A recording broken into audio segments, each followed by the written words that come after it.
샬롬 할렐루야. 히브리어 단어 묵상 79번째. 주의 아름다움을 우리 위에.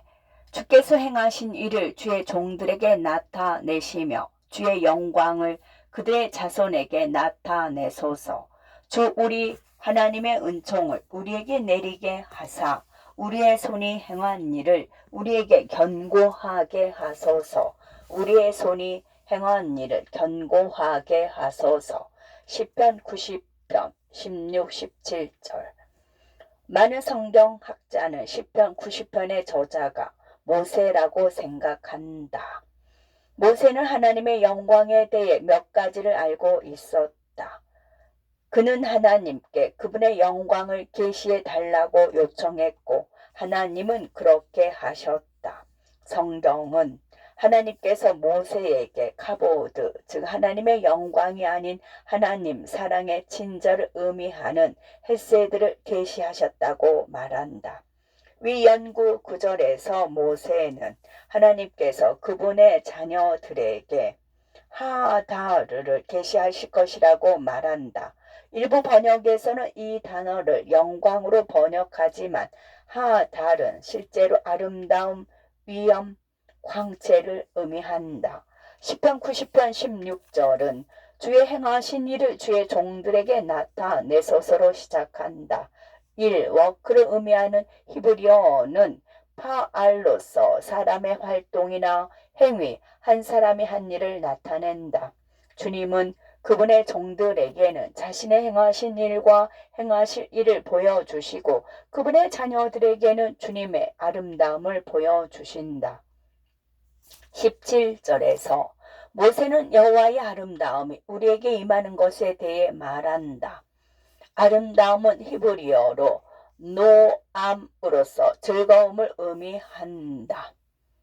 이 단어는 다른 단어와 같이 권유 형태이므로 하나님께서 그분의 종들을 위해 좋은 일을 행하시고 그분의 광채와 위엄이 그들의 자손에게 임하며 하나님의 기쁨이 우리 모두에게 임하기를 바랍니다. 라는 축복의 형태로 번역해야 한다. 나머지 구절은 번역하기가 약간 어렵다. 킹 제임스 성경은 이렇게 번역한다. 우리 손의 일을 우리에게 세우소서. 참으로 우리 손의 일을 주께서 굳게 세우소서. 세우다는 쿤으로서 다양한 용도로 사용되는 셈족 어근에서 유래되었다. 이 맥락에 가장 적합한 적용은 성공 번영이라고 생각한다. 따라서 모세는 우리 손으로 하는 일을 성공하거나 번영하게 하소서라고 말하고 있다. 17절의 구문을 자세히 살펴보면 이 성공이나 번영은 하나님이 우리에게 임하시는 아름다움이나 기쁨과 관련이 있다. 즉 우리의 모든 일이 하나님을 기쁘시게 하는데 성공하기를 바란다. 종과 자녀는 모두 하나님을 기쁘시게 하지만 둘 사이에는 차이가 있다. 하나님께서는 당신의 종들을 위해 선한 일을 행하시고 그분의 아름다움이 자녀들에게 나타내어 그들이 하는 모든 일이 하나님을 기쁘시게 할 것이다. 이러한 이해를 바탕으로 우리는 하나님의 자녀가 아니라 하나님의 종이 되는 것을 선택할 수도 있다. 종은 자신의 삶에서 하나님의 역사를 경험할 수 있다. 그러나 하나님의 자녀가 됨으로써 얻는 것은 그분의 아름다운 뿐이다. 그 외에도 우리 중 많은 사람이 인생의 많은 문제와 염려에 사로잡혀 우리의 상황에 대한 부정적인 태도로 인해 하나님께 많은 기쁨을 드리지 못하고 있다. 우리는 자신에 대해 안타까워하고 미래에 대해 걱정하며 가만히 앉아있는 경향이 있다. 그래서 우리는 하나님께 우리가 그분의 종이라고 부르짖는다. 이제 그분이 우리를 치유하고 좋은 직업을 주시고 재정적으로 축복해 주시는 것과 같은 선한 일을 우리 안에서 시작하실 때가 되었다.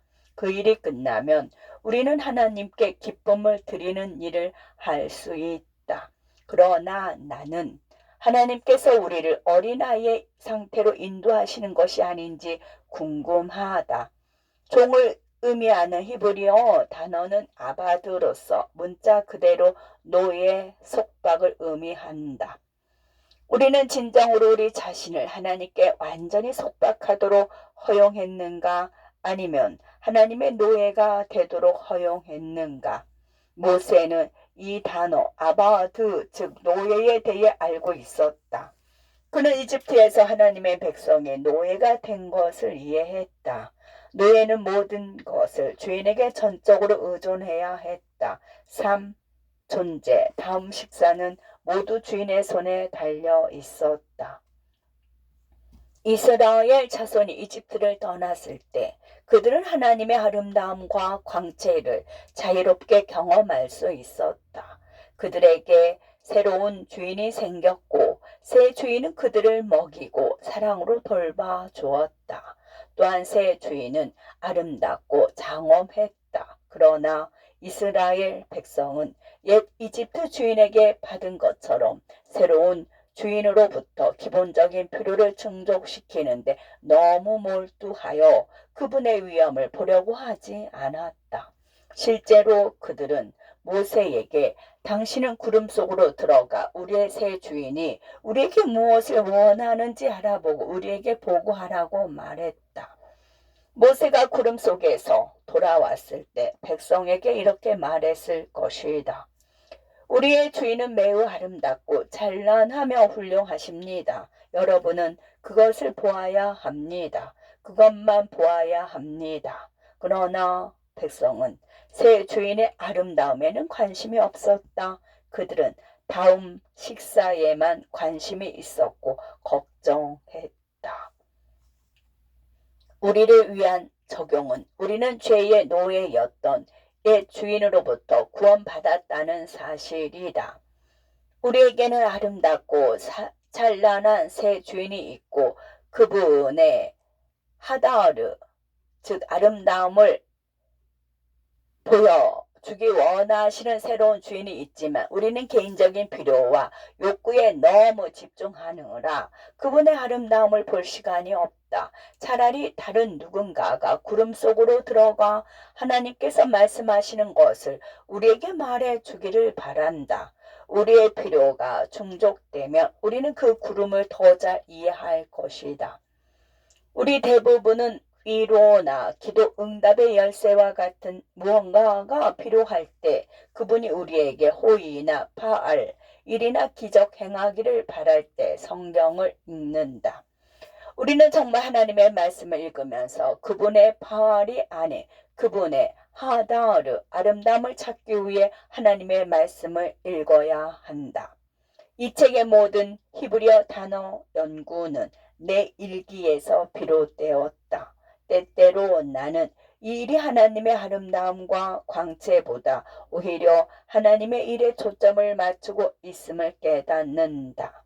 하나님의 일과 그분이 우리 삶에서 일하시도록 하는 방법에 초점을 둔 웹사이트, 블로그, 서적 및 기타 자료가 많이 있다.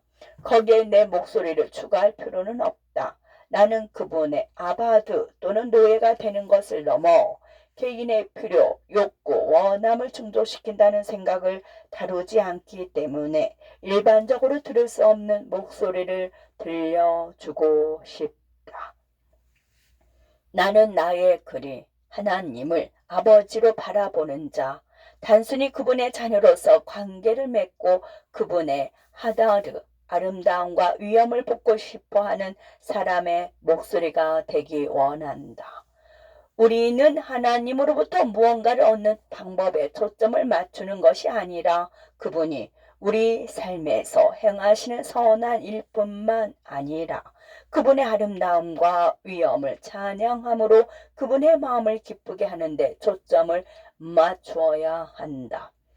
내 페이스북 페이지에 어린아이들을 주일학교에 태워다 줄 수 있도록 하나님께서 내게 빨간 포르쉐를 주셨습니다. 그것도 새 채로 말입니다. 라는 글을 올리면 수천 개의 좋아요와 수백 개의 할렐루야 하나님을 찬양합니다. 라는 댓글이 달릴 것이다. 하지만 오늘 밤 하늘을 올려다 보았고 하나님의 아름다움과 위엄을 보았습니다. 라고 올리며 좋아요 숫자는 한 손으로 꼽을 것이다. 하지만 당신은 알고 있는가? 우리 마음을 깊이 들여다본 후 빨간색 세포르세를 받는 것과 하나님의 아름다움과 위엄을 보고 경험하는 것 중 하나를 선택해야 한다면 우리는 즉시 후자를 선택할 것이라고 믿는다. 주께서 행하신 일을 주의 종들에게 나타내시며 주의 영광을 그들의 자손에게 나타내소서. 주 우리 하나님의 은총을 우리에게 내리게 하사 우리의 손이 행한 일을 우리에게 견고하게 하소서. 우리의 손이 행한 일을 견고하게 하소서. 주의 아름다움을 우리 위에. 아멘.